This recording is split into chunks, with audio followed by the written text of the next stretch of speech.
दिल्ली के सलीमपुर में एक लड़के की चाकू मारकर हत्या कर दी गई। मृतक लड़के की पहचान यहां पर कुणाल के रूप में हुई है, जिसकी उम्र 17 साल थी और हत्या का आरोप एक दूसरे समुदाय के 4 से 5 लड़कों पर लगा है।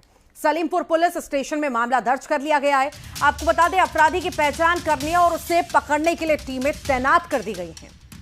तो हत्या के कांड के बाद पलायन यहां पर हो रहा है। ये पूरा मामला जो है दिल्ली के सलीमपुर का है, जहां पर एक लड़के की चाकू मारकर हत्या कर दी गई। मृतक लड़के की पहचान जो है कुणाल के रूप में हुई। 17 साल उसकी उम्र थी। हत्या का आरोप एक दूसरे समुदाय के 4 लोगों पर लगा। सलीमपुर पुलिस स्टेशन में मामला भी दर्ज हुआ और अपराधी की पहचान करने और उसे पकड़ने के लिए टीमें तैनात कर दी गई। तो ये जो है, माफ कीजिएगा, दिल्ली के सीलमपुर का ये पूरा मामला है, जहां पर लड़के की चाकू मारकर हत्या कर दी गई थी। तो मृतक लड़के की पहचान कुणाल के रूप में हुई। 17 साल का ये लड़का था।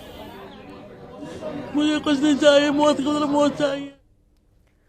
सीलमपुर में हुई हत्या के बाद इलाके में कई घरों पर एक पोस्टर लगे हैं, जिसमें हिंदुओं के पलायन की बात लिखी हुई है। पोस्टर में यूपी के सीएम योगी आदित्यनाथ से मदद की गुहार लगाई गई है। मामला संवेदनशील होने की वजह से इलाके में पुलिस और अर्धसैनिक बलों की तैनाती भी की गई है। पुलिस इस मामले में सीसीटीवी फुटेज की जांच कर रही है ताकि आरोपियों की पहचान हो सके। बताया जा रहा है कि मृतक कुणाल एक फैक्ट्री में काम करता था। पुलिस के मुताबिक उसे शाम 7:38 पर चाकूबाजी की सूचना मिली, जिसके बाद पुलिस मौके पर पहुंची। लेकिन अब इस मामले के बाद इलाके के घरों के बाद हिंदू पलायन के पोस्टर लग रहे हैं और यूपी के सीएम योगी से मदद की गुहार भी लगाई जा रही है। और सीलमपुर में जिस कुणाल नाम के लड़के की हत्या हुई, उसके पिता ने आरोप लगाया कि इलाके में एक इकरा नाम की लड़की है जो कई लड़कों को अपराध के लिए उकसाती है। कुणाल के पिता ने आरोप लगाया कि उनके बेटे की हत्या में भी इकरा शामिल है। कुछ दूध लेने आया था, बस दूध लेने आया था। जीटी अस्पताल से आया था, सास को लेकर भर्ती थे। माँ अस्पताल से आए थे तो कहने लगा था भूखे मम्मी, सुबह से कुछ नहीं खाया, तो दूध मंगा ले, पापे मंगा ले, मैं लेने आ रहा हूँ, चाय बना दूंगा। बस दूध लेने आए थे, 5 मिनट खबर आ गई कि चाकू मार दी लड़कों ने। क्या नाम था आपके बच्चे का? कुणाल 17 साल का। एक लड़की है जिसके साथ जिक्र नाम है उसका। क्या है वो? बदमाश है जी, बदमाश। क्या करती है? वो 8-10 लड़कों को लेके घूमती है, सब ग्रुप बना के। बता रहे हो बंद भी हुई थी? हाँ, बंद हुई थी कट्टे के साथ में वो। तो यहाँ बता रहे हैं कि पहले भी कई हत्याएं हुई हैं। हाँ जी, पहले भी कई हिंदुओं के लड़के मार दी। तो वहीं पुलिस इस मामले को गंभीरता से ले रही है। इलाके में किसी तरह का तनाव ना हो, इसके लिए यहां सुरक्षा के कड़े इंतजामात हैं। पुलिस के अलावा सुरक्षा बल के जवानों की भी तैनाती यहां पर की गई है।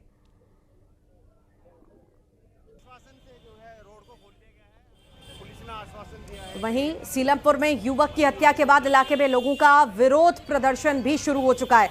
लोग हाथों में पोस्टर लेकर न्याय की मांग कर रहे हैं। लोग जो पोस्टर लेकर निकले हैं उसमें हिंदुओं के पलायन की बात भी लिखी हुई है। दिल्ली की सीएम रेखा गुप्ता से मदद की गुहार को लेकर लाइनें लिखी हुई हैं। लोगों का आरोप है कि इलाके में एक विशेष समुदाय के लोग अपराध में शामिल हैं, जिससे इलाके में दहशत का माहौल है।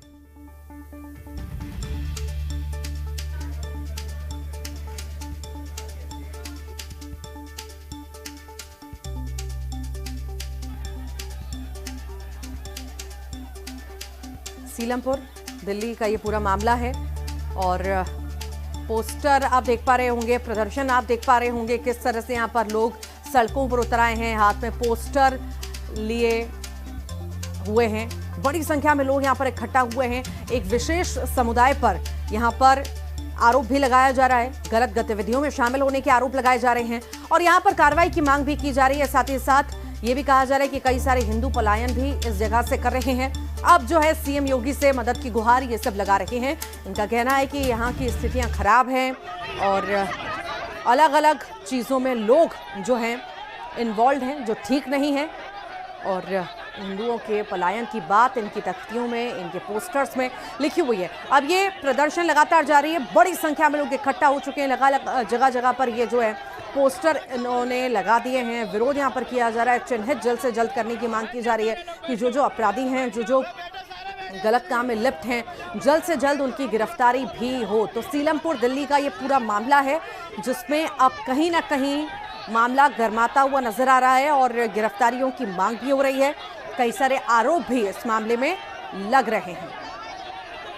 न्याय की मांग को लेकर के सड़कों पर लोग उतरे हैं और जब तक न्याय नहीं मिलेगा तब तक इसी तरह से प्रदर्शन की बात भी ये सभी कहते हुए नजर आ रहे हैं। जगह जगह पोस्टर भी चस्पा इन लोगों के द्वारा कर दिए गए हैं। ये दिल्ली के सीलमपुर का पूरा मामला है जहां पर प्रदर्शन उग्र होता जा रहा है।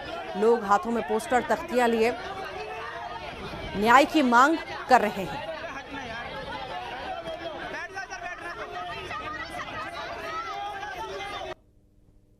ये बांग्लादेश बनने की राह पे जा रहा है, खास करके सीलमपुर।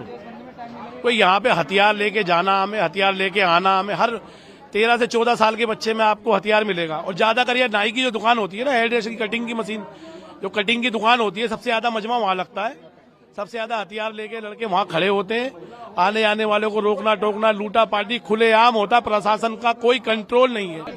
कभी भी यहाँ पे पैटर्न नहीं होती है, कभी पुलिस वाले आते नहीं है, कभी भी कुछ भी सुरक्षा नहीं है।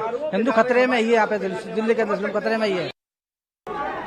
दिल्ली के सीलमपुर इलाके में देर रात जमकर बवाल हुआ। दरअसल एक युवक कुणाल की, जिसकी उम्र 17 साल है, उसकी हत्या कर दी गई थी। कुछ अज्ञात हमलावर जिनकी जो 4 से 5 संख्या में था, और इसी जगह पर जब कुणाल आ रहा था तो उसी दौरान यहाँ पर कुछ लड़के आए और उन्होंने उस पर चाकू से ताबड़तोड़ हमला किया, जिसके बाद वो यहाँ से फरार हो गए। उसके बाद पुलिस मौके पर पहुंची और परिवार के लोगों ने ये आरोप लगाया कि यहाँ पर कुछ स्थानीय लड़के हैं जिन्होंने इस पूरी वारदात को अंजाम दिया है। और उसके बाद पुलिस बल के खिलाफ यहाँ पर विरोध प्रदर्शन किया गया, जिसके बाद अभी भी यहाँ पर देखिए पूरा कॉर्डन ऑफ किया गया है। पुलिस की कई टीमें इस पूरे हत्याकांड को यहाँ पर जो आरोपी है उनकी तलाश कर रही है। हालांकि अभी तक किसी गिरफ्तारी नहीं हो पाई है। जो इलाके के लोग हैं उन्होंने देर रात हंगामा भी किया था और सीलमपुर चौक पर लोग खड़े हो गए थे, और इसी वजह से अभी भी यहाँ पर जो लोग हैं, स्थानीय लोग हैं, वो यहाँ पर खड़े हैं। लगातार भीड़ यहाँ पर आपको दिखाई दे सकती है क्योंकि पैरामिलिट्री फोर्सेस की टीम यहाँ पर है और जो स्थानीय लोग हैं उन्होंने यहाँ पर विरोध किया है और दिल्ली सरकार से यहाँ पर मांग की जा रही है क्योंकि पैरामिलिट्री फोर्सेस के जवान यहाँ पर तैनात किए गए और इसीलिए यहाँ पर ताकि जो माहौल है वो पूरी तरह से यहाँ पर कानून व्यवस्था बिगड़े ना, इसको लेकर यहाँ व्यवस्था की गई थी। और उसके बाद अब यहाँ पर लोगों का हुजूम जो है वो यहाँ पर लगातार विरोध प्रदर्शन कर रहा है। कल रात से विरोध प्रदर्शन किया जा रहा है। पुलिस ने देर रात लोगों को समझाया था कि जल्द ही आरोपियों की गिरफ्तारी हो जाएगी, लेकिन जो स्थानीय लोग हैं वो यहाँ पर पलायन करने की भी बात कर रहे थे। उनका कहना था कि उन्हें दहशत है, जिसके बाद पुलिस बल की तैनाती की गई थी और लगातार यहाँ पर फोर्सेस को डिप्लॉय किया गया था। आप देख सकते हैं यहाँ पर तस्वीरों में न्यूज़ 18 इंडिया के कैमरे पर जो दिल्ली पुलिस है वो यहाँ पर पहुंची है। लगातार जो स्थिति है उसको यहाँ पर देखा जा रहा है क्योंकि स्थानीय लोगों ने ये कहा है कि वो यहाँ से पलायन करना चाहते हैं क्योंकि जिस तरह की स्थिति यहाँ पर बनी हुई थी और इसीलिए पुलिस की टीमें यहाँ पर लोगों को समझा रही थी। हालांकि दिल्ली पुलिस की कई टीमें यहाँ पर लगी हैं कि वो किस तरह से यहाँ पर देखेंगे, लेकिन आप देखेंगे यहाँ पर लोगों के हाथों में पोस्टर लगे हैं। ये आप देखिए, ये मकान बिका हुआ है, ऐसे पोस्टर हाथ में लगा के यहाँ पर लोगों ने रखे हैं और इसको बांग्लादेश मत बनने दो, ये चीजें कही जा रही है। आपने पोस्टर लगाया हाथ में? हाँ जी, हाँ जी। क्या लिखा है इसमें? भैया मैं तो पढ़ी लिखी नहीं। इसमें लिखा है ये मकान बिका हुआ है। हाँ जी। कौन सा मकान है आपका? उधर है। क्यों बेचना चाहते हो आप? जब हमको रहने ही नहीं देंगे तो बेचना तो पड़ेगा। कौन नहीं रहने दे रहा? जो कांड रात को हुआ, क्या है शाम को, जब कांड बच्चे मेरे मारे जाएंगे तो हम यहाँ रह के करेंगे क्या? तो आप लोग इसलिए बेचना चाहते हैं? हाँ जी, हाँ जी, हाँ जी। जब पुलिस हमारी कोई सहायता नहीं कर रही है तो हमको मकान बेच के जंगल में जाना पड़ेगा। मैं यहीं पैदा हुई हूँ, यहीं मेरी शादी हुई है, यहीं मैं बुढ़िया हो गई, ठीक है ना। अब मेरे छोटे छोटे बच्चे वो मारे जाएंगे तो मैं यहाँ क्या करूँगी? अच्छा, बताइए। मुरैना में